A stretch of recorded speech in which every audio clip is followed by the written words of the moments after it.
She demanded my house for her party and my retirement for her lifestyle. She thought I was a senile old woman. She's about to find out just how wrong she was. This story gets wild. Hit subscribe so you don't miss what happens next. My name is Eleanor. I'm 68 years old, and I was, for a very long time, a complete doormat. It didn't happen overnight. It was a slow-motion invasion, one that started the day my son, Mark, brought her home. Brianna. She walked into my life like a wrecking ball wearing a high-end label, all fake smiles, and a voice that dripped with condescending sweetness. For 4 years, I'd allowed her to turn my home into her personal hotel and me into her unpaid assistant. I'd bitten my tongue when she redecorated my living room, replacing the comfortable armchair my late husband. David always sat in with a stiff, white, modern thing that no one was allowed to sit on. Sweetie, it's just giving Grandma's attic," she'd said, patting my arm. "We need to level up your aesthetic. Make it chic." I'd smiled politely when she'd volunteer me to host her book club, her yoga brunch, her fantasy football draft party. I'd cook and clean for her influencer wannabe friends, who would leave a tornado of wine glasses and charcuterie board debris in their wake. Mark, my son, would just stand by, beaming like a fool. "Isn't she amazing, Mom? She just brings so much energy to this old house." Old house. This was the house I'd brought him home to from the hospital. The house where David and I had built a life. Now it was just Brianna's backdrop. But that Tuesday afternoon in April, the last shred of my patience finally snapped. The front door opened without a knock, as always. That was her signature move. She didn't live here, not technically, but she acted like she owned the place. And I supposed in her mind she was just waiting for me to kick the bucket so she and Mark could. "Elle, you in here?" Her voice, high and sharp, bounced off my hallway walls.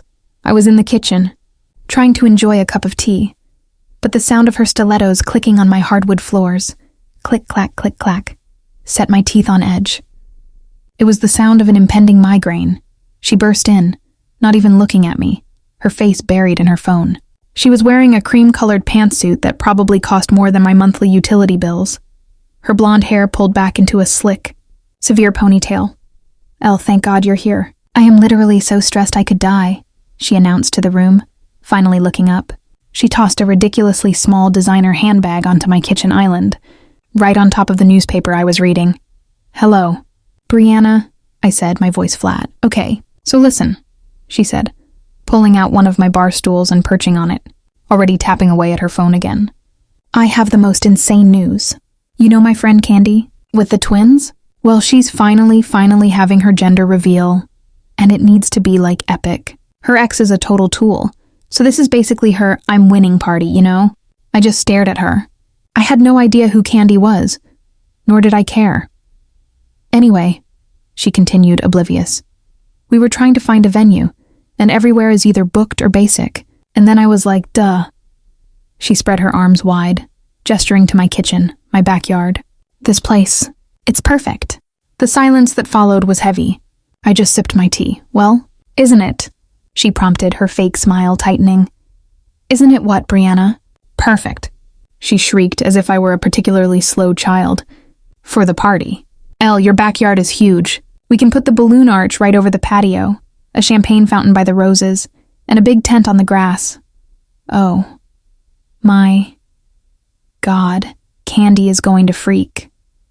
She was talking about a party for a stranger, a massive party, in my yard.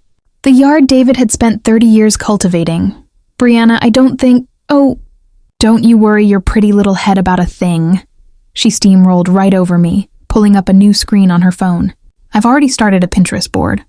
We'll need catering, obviously. I found this amazing taco truck, but they need a $500 deposit, like stat, and a valet service because the parking on this street is a joke. I'll just need your credit card."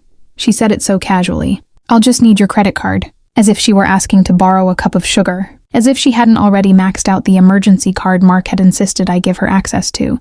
The one I'd later discovered was being used for spa days and designer shoes. "No," I said. It was just one word, quiet, calm, but it stopped her mid-scroll. She blinked, that perfect Botoxed brow furrowing. "No, what? No, you don't have your card? It's fine. I memorized the number." "No, Brianna, you can't have the party here." She let out a short, barking laugh. Elle, don't be extra. Of course I can. I've already told Candy. She's like obsessed with the pictures I sent her of the garden. I said no. The mask dropped. The syrupy sweet smile vanished, replaced by the ugly entitled sneer I'd seen so many times, usually when she was talking to a waiter or a sales clerk. What is your problem? She hissed, sliding off the stool. It's a party. For a single mother. I thought you, of all people, would want to be supportive. Or are you just going to sit here and be a bitter old woman? Like always. Bitter old woman? I thought of all the birthdays I'd hosted, all the Thanksgivings I'd cooked, only to watch her pick at the food and complain about the carbs. I thought of the way she'd convinced Mark to put his half of the inheritance from his father into her name, for a business venture that never seemed to materialize. The party is not happening here, Brianna, and you will not be using my credit card for anything, ever again.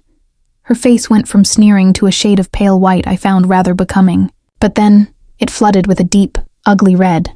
You can't do this, she shrieked, her voice climbing into a register that made my dog, Buster, start barking from the other room. This is Mark's house too, or it will be. I am planning a beautiful event, and you are ruining it. This is my house, Brianna, I said, my voice as cold and hard as I felt inside. And the answer is no. We will just see about that. She spat, grabbing her tiny purse. She whipped out her phone, her thumb jabbing at the screen. Mark is going to hear about this. He is not going to believe how you're treating me. Oh, I'm sure he will, I said, standing up and taking my teacup to the sink. I began to wash it, my back to her. You're very convincing. He's on his way over, she snarled, sounding triumphant. And when he gets here, you're going to apologize to me, and then you're going to give me that credit card. I turned around slowly, wiping my hands on a dish towel.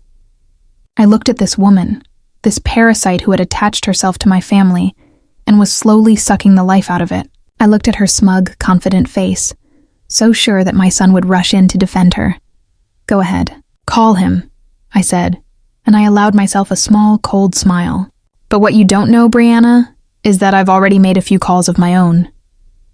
She stared at me, her mouth slightly open. The confidence was gone, replaced by a flicker of something.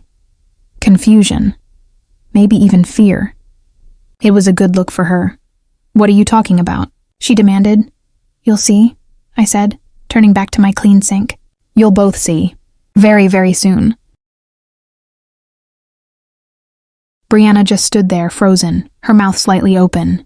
The smug, triumphant expression had been wiped clean off her face, replaced by a pasty, confused look. The click-clack of her heels had stopped. My kitchen was suddenly, blessedly silent, save for the hum of the refrigerator. She looked like a computer that had just been handed a command it couldn't process. What calls? She finally stammered, her voice losing its sharp, nasal edge and becoming small. Before I could answer, not that I had any intention of answering her directly, the front door burst open, and Mark's voice boomed through the house. Mom? Brianna? What the hell is going on? He stormed into the kitchen, his face flushed, and his tie already loosened from his day at the important job Brianna had pushed him into, a mid-level sales gig that he hated, but that paid for her constant stream of needs. He looked from me, standing calmly by the sink, to Brianna, who immediately adopted the look of a wounded victim. Mark, thank God, Brianna whimpered, rushing over to him and burying her face in his chest. She's being horrible to me. Your mother. I don't know what's wrong with her. I just wanted to do something nice for Candy and she what? Mark asked, rubbing Brianna's back while shooting me a look. It was the here we go again look, the one that instantly positioned me as the problem he had to solve. I told her no, I said, my voice even. I picked up my teacup, now clean, and began to dry it with a linen towel.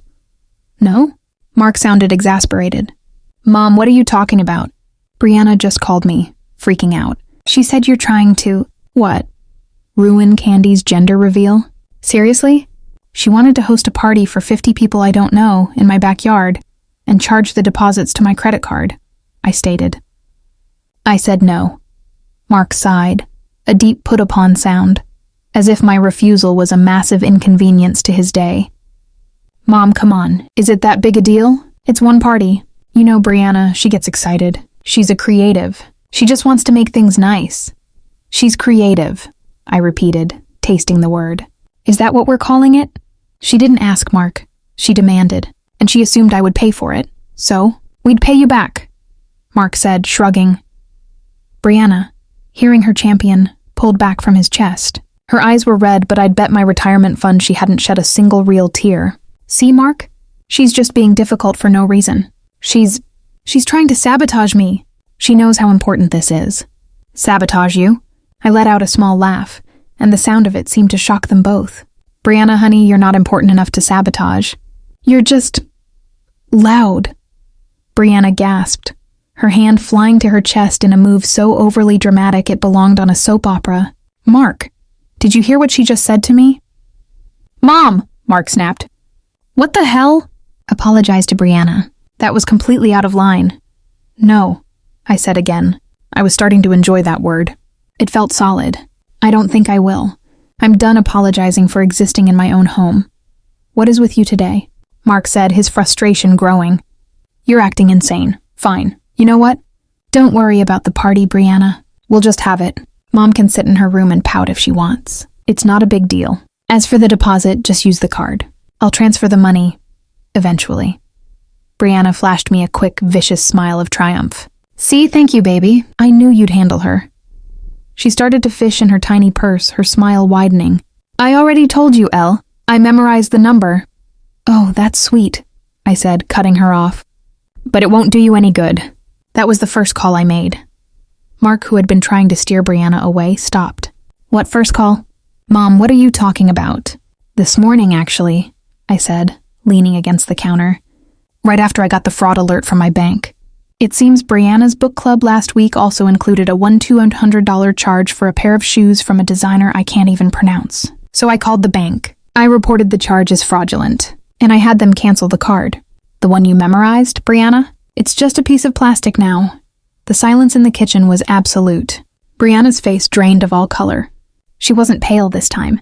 She was the color of chalk. Mark looked at her, his own expression one of dawning confusion. Bri, what is she talking about? What shoes? She's lying. Brianna shrieked, but her voice was an octave too high. It was a mistake. I was going to pay her back. You're a crazy old witch. I am not lying, I said, and my voice was suddenly steel. And that brings me to the other calls I've made, Mark. Because after I spoke to the bank, I started to wonder. What else didn't I know?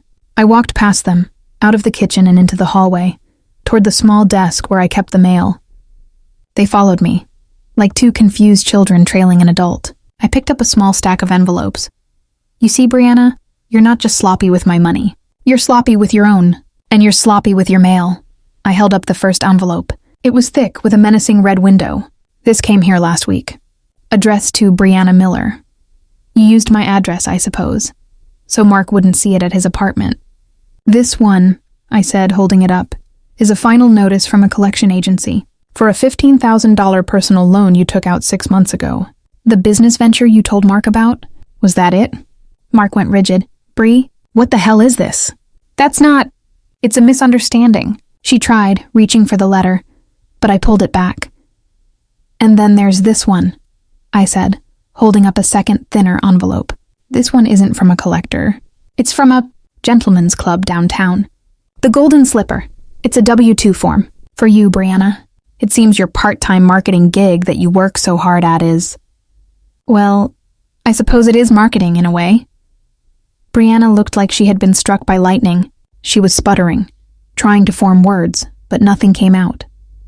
Mark, my poor, deluded son, just stared at the tax form in my hand, his face a mask of disbelief and dawning, sickening comprehension. I'm a dancer, Brianna finally spat, her eyes full of venom. It's a job. It's honest work, which is more than you know. Just sitting here in this mausoleum. It's not the job I have a problem with, dear, I said, my voice dangerously sweet. It's the lying, the debts, the way you've been playing my son like a fiddle to finance your aesthetic, as you call it. Mark, she shrieked, turning on him. Are you going to let her talk to me this way? It's all lies. That debt, it's from school. And the job? I was going to tell you. It's just to get ahead. She's just trying to tear us apart. Mark was silent, his face pale, his eyes still glued to the W-2. She's right about one thing, Mark, I said softly, drawing his attention. I am trying to tear something apart. Or rather, take it apart.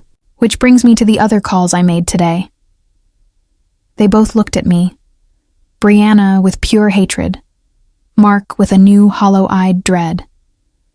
You called this house a mausoleum, Brianna.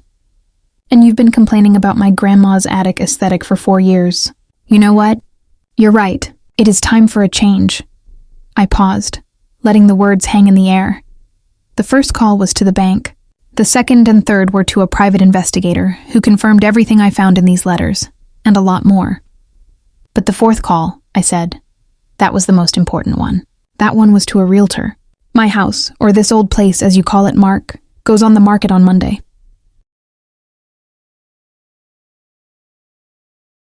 The words, goes on the market on Monday, hung in the air, thick and heavy, sucking all the oxygen out of the hallway. For a solid 10 seconds, nobody moved. Mark looked like I'd physically struck him. Brianna, on the other hand, looked like she was doing complex math in her head and failing miserably. Her eyes, wide and frantic, darted between me and Mark, then around the hallway, as if she was mentally calculating the commission. Then, the explosion. Sell the house? Brianna shrieked, her voice cracking into an ugly, shrill sound. You can't sell the house. This is Mark's house. This is our future. Interesting, I said, my voice dangerously quiet. I don't recall your name being on the deed, Brianna. In fact, I don't recall you contributing anything to this house except for empty wine bottles and a very high water bill. You, bitch, she screamed.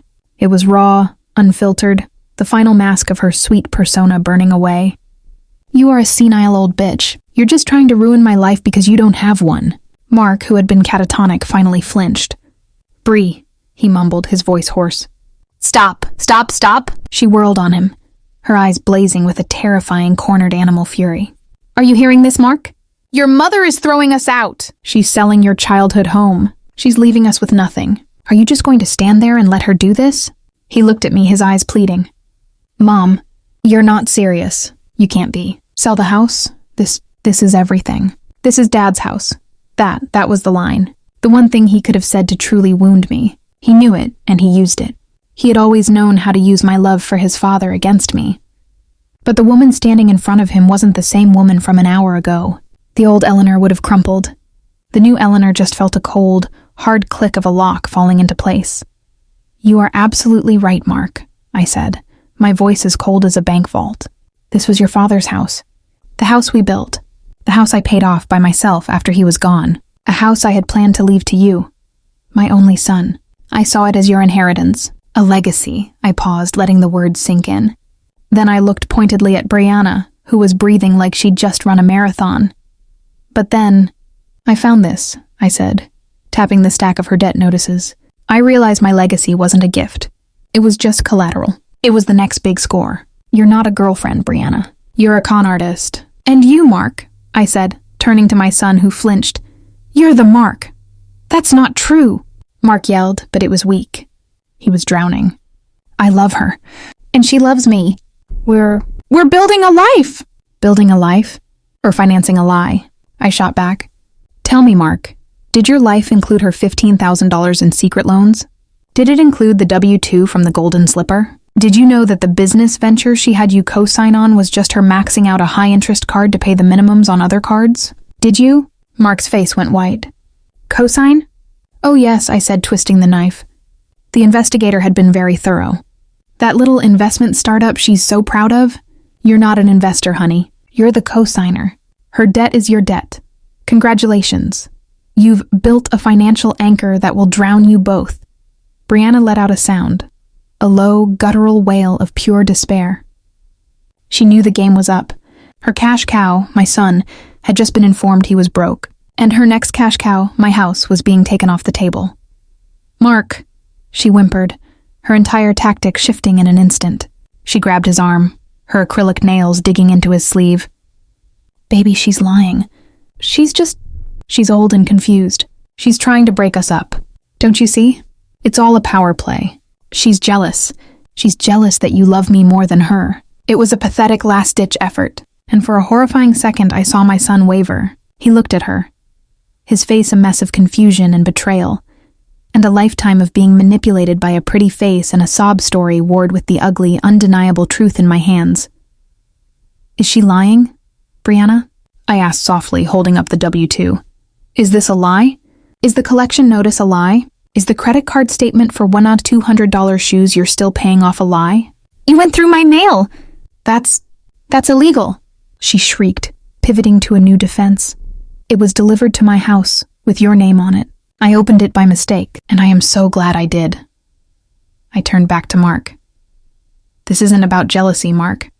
This is about saving you, and saving myself. I will not spend my retirement, the money David and I saved, watching this. This freeloader, bleed you dry and then move on to me. I will not let her take this house. So you're just... What, you're kicking me out? His voice was small now, the voice of the little boy he used to be. Where am I supposed to go?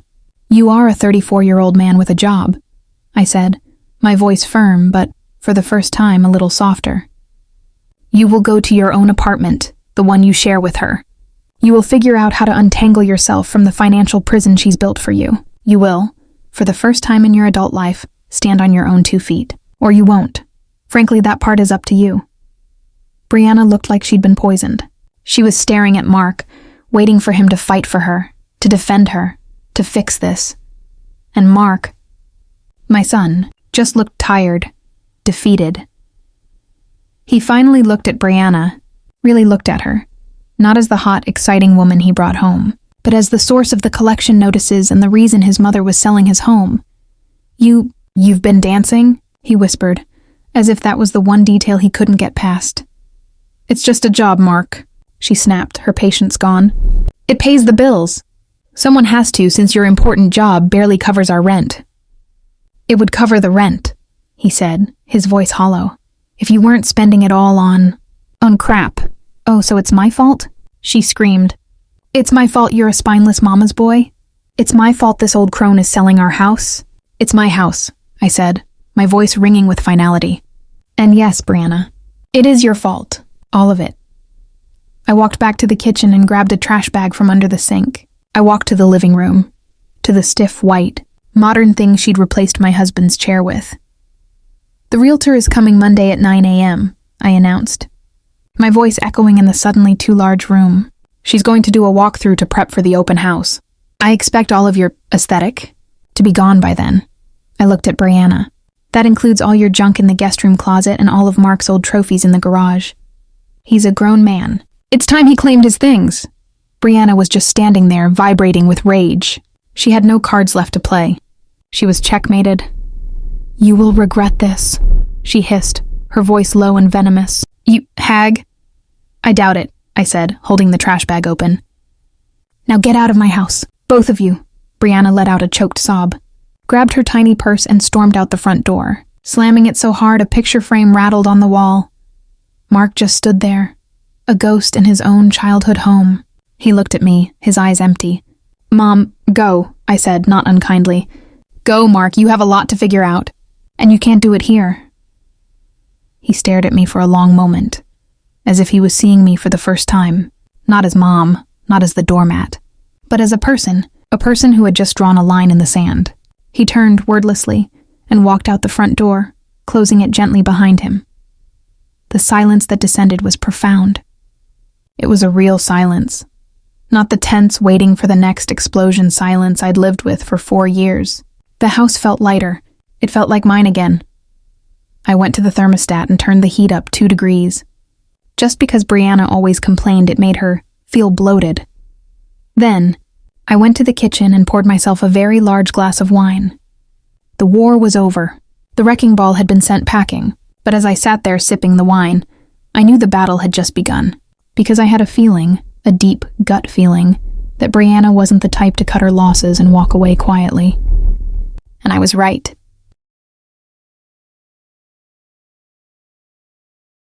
That night, the quiet in the house was so deep it was almost a sound. For 4 years, my home had been filled with a low-grade, buzzing anxiety.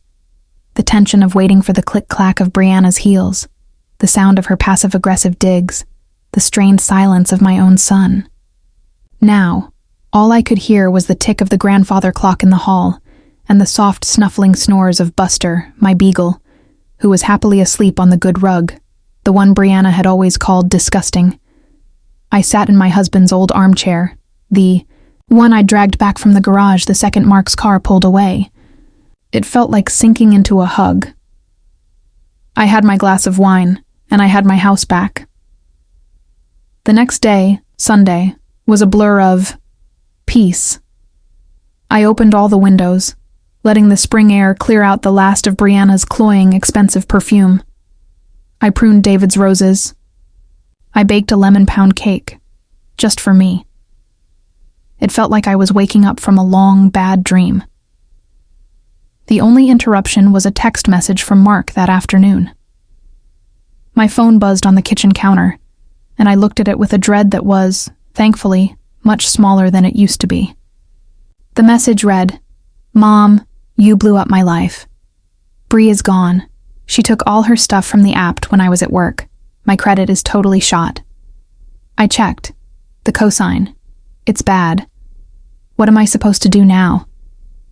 It was a pathetic little list of his problems. I noticed the lack of any apology, any concern for me. It was all me, me, me. The old me would have called him, told him to come over, made him a pot roast. The new me simply typed a reply. That sounds like a you problem, Mark, not a me problem. I put the phone on silent and went back to my gardening. On Monday morning, at 9 a.m. sharp, the doorbell rang. It was Carol, the realtor. She was the anti-Brianna. Sharp, professional, in a crisp navy blazer, with a warm smile that actually reached her eyes. "Eleanor, it's a pleasure," she said, shaking my hand firmly. She walked through the house, her eyes missing nothing. She didn't click her tongue or suggest I level up my aesthetic. "This house has fabulous bones," she said, her voice appreciative as she noted the crown molding in the dining room. "Hardwood floors are in great shape. The garden. Oh, the garden is a showstopper. This is what people are looking for. Character. A real home, not one of these cookie-cutter new builds." She was validating 30 years of my life in one walkthrough. "We'll need to do some light staging, of course," she continued. "Pack away some of the personal photos. A bit of decluttering. But honestly, Eleanor, this place is going to fly off the market. The neighborhood is hot. The inventory is low. You are in a power position." We sat at my kitchen table, the same one Brianna had perched on, and Carol laid out the plan. Photos on Wednesday, listed on Thursday, an open house on Saturday. It was happening. It was real. I felt a bubble of genuine, uncomplicated joy. That feeling lasted until about 4 p.m. I was cleaning out the guest room, which Brianna had used as her personal storage unit, when my phone, which I'd finally taken off silent, rang. It was my neighbor, Mrs. Gable, from 2 doors down. "Eleanor, dear," she said, her voice trembling with the barely contained excitement of someone delivering neighborhood-shaking gossip. "Hello, Martha," I said, pausing as I held up a truly hideous faux fur vest. "Well, I don't quite know how to say this," she began, which always meant she was dying to say it. "My granddaughter Stacy, the one at the community college, well, she follows that girl your Mark was dating. Brianna, on, the internet, the Instagram." I stopped. "Oh? And, Eleanor, I think you need to look at something. Stacy just showed me. It's just awful. It's a video. And it's about you." A cold pit opened in my stomach. The gut feeling I'd had was right. Brianna wasn't just going to slink away. "Thank you, Martha. I'll look into it." I hung up, my hands suddenly clammy. I wasn't a social media person, but I had a tablet I used for recipes and to check the news. I vaguely remembered Brianna bragging about her follower count once. I typed her name into the search bar. Her profile popped up. It was public. And right at the top was a new video, posted just an hour ago. The thumbnail was a close-up of Brianna's face, blotchy, with tears streaming from her big blue eyes. She was in a drab-looking room, probably some cheap motel. The title, in all caps, read, "My Truth. Kicked out and homeless by my abusive narcissist mother-in-law." I pressed play. "Hi, guys," she sniffled, wiping a tear with the back of her hand, which was, I noted, still sporting a fresh $80 manicure. I wasn't going to make this video. It's just so private. She took a shuddering breath. But so many of you have been asking where I've been. She proceeded, for the next 10 minutes, to weave a masterpiece of a performance. We've been homeless for 3 days, she lied, her voice cracking. Mark's mother, Eleanor. I've tried so hard to be a good daughter to her. But she's a narcissist. She gaslit us for years. My jaw dropped. She was using the word gaslit? She's obsessed with me, Brianna continued, her eyes wide with fake fear. She was so jealous of my relationship with Mark that she's doing the one thing she knows will destroy us. She's selling his childhood home. She was painting me as a vindictive, jealous monster. She stole my private mail, she whispered, as if confessing a great trauma. She went through my things. She called my job and tried to get me fired. The lies were coming so fast they were piling on top of each other. And now we have nothing, she wailed, her face crumbling. Mark is a wreck. We're staying in this place.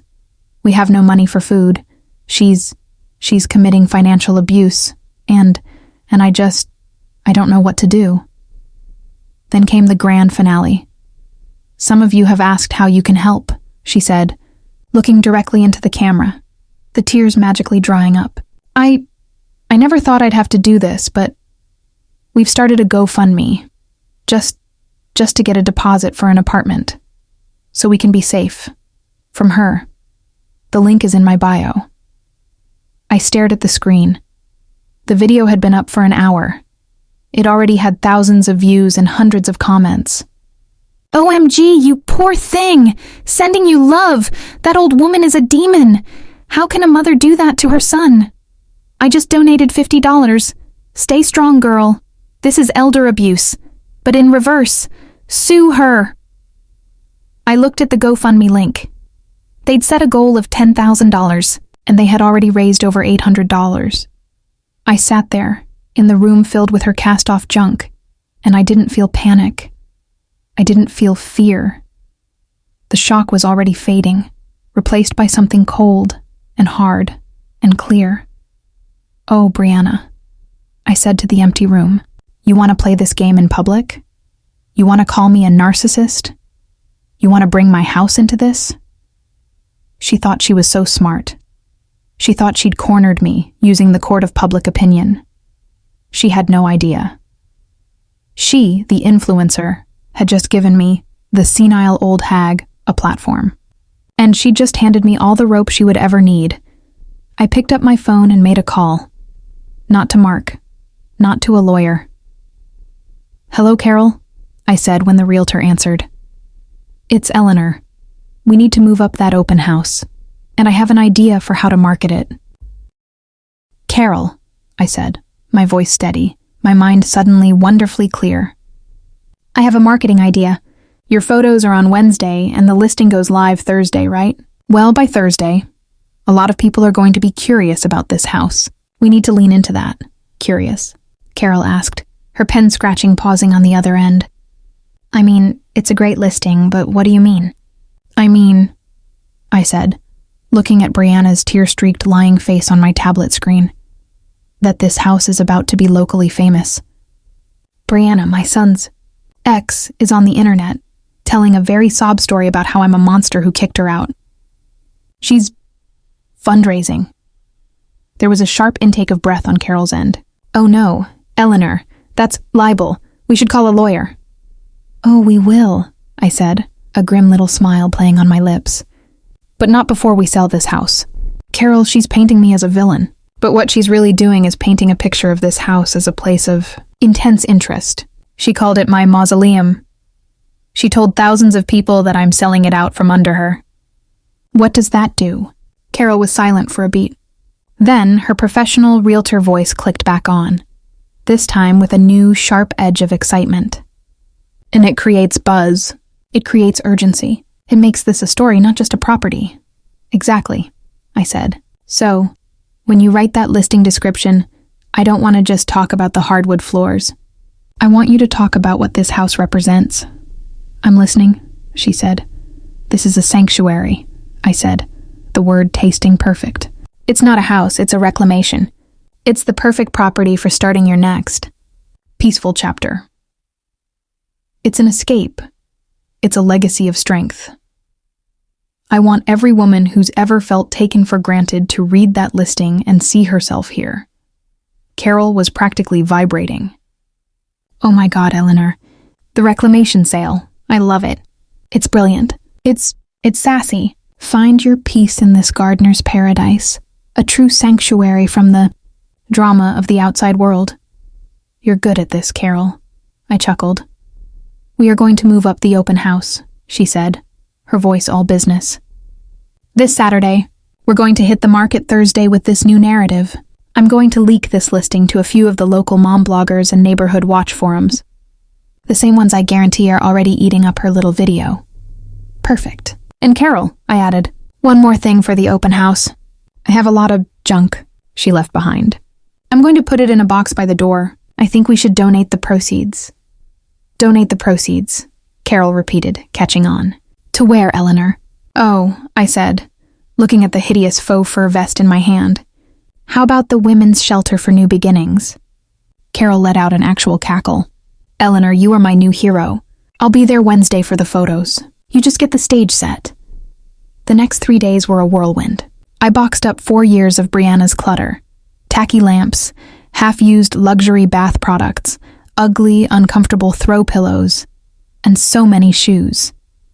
I packed it all into 3 large boxes, and on the front, I made a large, beautifully lettered sign, donations. All proceeds benefit Women's New Beginnings. Meanwhile, Brianna's public meltdown was escalating. Her GoFundMe had stalled at around $2,000, probably the exact amount she needed for her next round of rent and acrylic nails.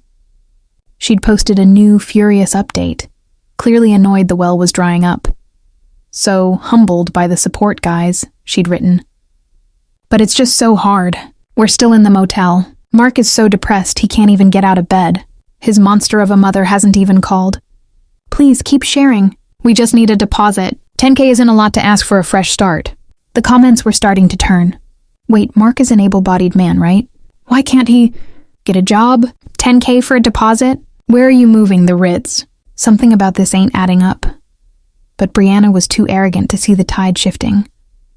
She was still the star of her own movie. Then on Thursday, our listing went live. It was beautiful. The photos were bright and airy. The house looked like home. And Carol's description was a masterpiece, the sanctuary. Offered for the first time in 30 years, this home is more than just walls. It's a testament to strength, meticulously cared for and ready for its next chapter. It's a reclamation of peace. If you've ever dreamed of shutting out the noise and building your own new beginning, this is the property you've been waiting for. It was posted, with a link, on the local town forum. It took less than an hour. Wait, is this the house from that crazy Instagram girl's video? Reclamation?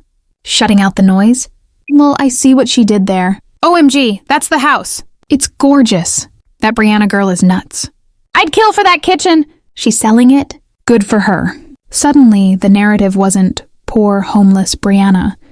It was that lying. Psycho girlfriend versus the badass old lady selling her amazing house. Brianna had tried to make me the villain, but she just made me the hero. By Saturday morning, the street was a circus. Carol had insisted I be there, to hold court. The open house was from 1 p.m. to 3 p.m. At 12:45 p.m., there were already cars parked for 3 blocks. It's a feeding frenzy. Carol whispered to me as she unlocked the door, her eyes gleaming. "We've got 3 very serious pre-approved buyers who are here to win, and about 50 local looky-loos who are here for the tea." The doors opened at 1 p.m. It was a flood. People swarmed in, not just looking, but looking. Mrs. Gable and 2 of her friends were in the kitchen, loudly admiring the character and glaring at the donation box as if it were a celebrity. A younger couple, the ones Carol had pointed out as serious buyers, were in the garden with their own agent, already talking numbers. The donation box was a massive hit. People were coming in, dropping in 10s and 20s, and taking selfies with the sign. The faux fur vest was purchased for $50 by a woman who said she was going to burn it as a sacrifice. I was standing by the fireplace, my fireplace feeling a sense of overwhelming, triumphant peace, when the crowd at the front door suddenly went silent. The energy in the room shifted. It became heavy, toxic. I looked over. The front door was wide open, and standing there silhouetted against the bright afternoon light was Brianna. Her blonde hair was a mess. Her face was puffy and blotched with an ugly, deep red rage, and her hands were balled into fists. Beside her, looking pale, thin, and utterly broken, was Mark. She scanned the room, her eyes landing on the laughing crowd around the donation box, on the serious buyers on the patio, and then, finally, on me. She marched in, stilettos clicking, pushing a genuine buyer out of her way. She stomped right into the middle of my living room, the entire party stopping to stare. "What?" she seethed, her voice a low, gravelly snarl that cut through the chatter. "What the hell do you think you're doing?" The entire open house went dead silent. You could have heard a pin drop on the hardwood floors. Every single person, the serious buyers, the nosy neighbors, Mrs. Gable and her phone-wielding granddaughter, froze and turned to face the door. Brianna stood there, framed in the doorway, looking like a rabid animal. Mark was just behind her, a pale, hollowed-out ghost of a man, his eyes darting around the room, flinching at the sheer number of people. "What?" Brianna repeated, her voice a low snarl as she marched into my living room. "Are you doing?" I took a slow, deliberate sip of the iced tea Carol had given me. I didn't raise my voice. I didn't move. I just looked at her, then at the crowd of onlookers. "I'm sorry, everyone," I said, my voice projecting easily into the silence. "This woman appears to be lost. She's clearly had a very hard day." "Ma'am," I said, turning back to her with a look of pity, "do you need me to call you an Uber? Or perhaps an ambulance?" A few people in the crowd tittered. Mrs. Gable's granddaughter was openly filming. Brianna's face went from rage red to a blotchy volcanic purple I'd never seen before. "You hag!"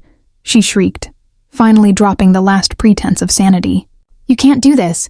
You can't sell this house. This is our house. Mark, tell her. Tell this senile old witch." All eyes swiveled to my son. Mark looked like a deer in the headlights of a semi-truck. He just stood there, his hands shoved deep in his pockets, staring at the floor. He couldn't even look at me. "Bri, stop," he mumbled, his voice so low it was pathetic. "Just don't. Let's just go." "Go?" Brianna shrieked, turning on him. "Go? Are you spineless? She is selling your inheritance. Our future." She then rounded on me again, her eyes wild, and she saw it. The donation box, overflowing with cash, with her tacky faux fur vest draped over the side. My things," she screamed, as if I'd just set her puppy on fire. You're selling my clothes?" "Donating, actually," I corrected, my voice sweet as saccharin. "To Women's New Beginnings. I'm sure they've never seen anything quite so unique." That was it. That was the snap. She let out an incoherent scream and lunged, not at me, but at the box. She was going to tip it over, to scatter the money, to make the biggest, ugliest scene she possibly could, but she never made it. That's enough. Carol, the realtor, who had been standing by the fireplace, moved with the speed of a shark. She stepped directly into Brianna's path, blocking her. She was a good 6 inches shorter than Brianna in her heels, but she was a solid wall of navy blue blazer and professional fury. "Ma'am," Carol said, her voice dropping to a low, cold, and utterly final tone, "you are trespassing. This is a private event, and you are disrupting my client's business. I am asking you one time to leave the premises. If you do not, I will be calling the police and having you removed for trespassing. Brianna sputtered, momentarily stopped by this unexpected authority figure. You can't talk to me like that. I live here. This is a scam. Oh, the only scam here is you, honey, I said, finally standing up from my chair. I'd had enough of the theater. It was time for the finale. I walked calmly to the center of the room.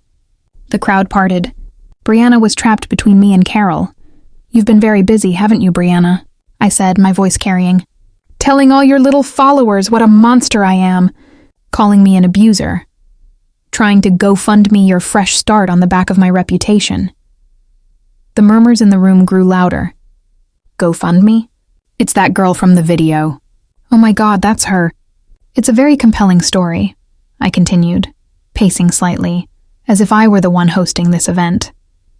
Which I suppose I was. But you see, the problem with your story, Brianna, is that you're a terrible writer. You left out all the best parts.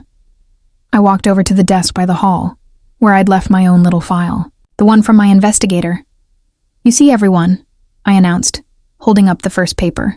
Brianna forgot to mention the $15,000 in personal debt she racked up before she ever met my son. Or, I held up the W-2, her part-time marketing gig at the Golden Slipper. I believe that's a gentleman's club. You must be very good at marketing. Brianna's face was chalk white. She was vibrating. That's private! You stole my mail! You had it delivered to my house, I countered. But this is my favorite part. I held up the last thick document. This, ladies and gentlemen, is a loan application. For $50,000. It's a business plan she had my son co-sign on. And the best part? The proposed collateral, I said, letting the word hang in the air, was this house. My house. She was, and I quote, waiting to secure her anticipated inheritance. She was trying to get a loan against my home before I was even dead. The room exploded. A collective horrified gasp. Mrs. Gable looked like she was going to faint from the sheer delicious scandal of it all. The woman who had bought the vest yelled, "Oh, hell no!" Mark, my son, finally looked up. He stared at the loan application in my hand. I could see the moment he recognized his own signature. I could see the moment he realized he hadn't just been a mark. He'd been an accessory to attempted fraud. His face, already pale, crumpled. He didn't look at me. He didn't look at Brianna. He just turned, his shoulders slumped, and walked straight out the front door, closing it quietly behind him. He was finally gone. Brianna stood there alone. Her champion had fled. The crowd was staring at her with open, unadulterated contempt. Her GoFundMe victimhood, her abuser narrative, it had all just evaporated in a puff of cold, hard facts. She had no more moves, no more lies, no more audience. She looked at me, her eyes empty of everything. No rage, no tears, just nothing. She was hollowed out. She had played her hand, and she had lost everything. Wordlessly, she turned. The crowd parted for her like she was a leper. She walked out of the house, out of my life, her heels clicking on the hardwood one last pathetic time. The front door shut. The silence lasted for about 3 seconds. Then Carol, ever the professional, clapped her hands together, a bright, sharp sound that broke the spell. "Well," she said with a blinding smile, "that was unexpected. Now if you'll all follow me, I'd love to show you the backsplash in the kitchen." The room erupted in laughter and chatter. The tension was gone. The party was back on. Not 2 minutes later, the young, serious couple cornered me by the fireplace. "Mrs. Eleanor," the man said, his eyes bright, "we're putting in an offer. Full list, all cash, and can we close in 10 days? The house sold in 8. We got 3 offers over asking, but that couple, the ones who saw the whole show, got it. They loved the good bones, and I suspect the story. I'm writing this from the balcony of my new condo. It's downtown, high up, with a view of the city lights. It's smaller, sleeker, and there isn't a single rustic farmhouse item in sight. It's all glass and steel, and in the corner, one very comfortable brand new armchair that is mine and mine alone. The money from the sale, half of it is in a trust, locked down so tight a team of lawyers couldn't crack it. The other half is my reclamation fund. The donation to the women's shelter was, as Carol put it, epic, and they even sent me a plaque. I got a postcard last week, from Alaska. It was a picture of a pipeline. On the back, in Mark's familiar scrawl, were 2 words. I'm sorry.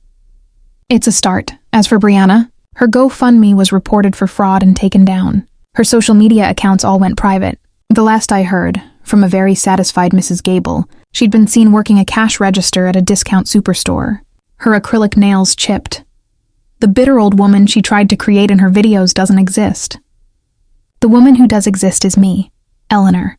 I'm 68 years old, I'm rich, I'm free, and I'm nobody's doormat. I finally found my sanctuary, and it turned out it wasn't a house at all. It was me.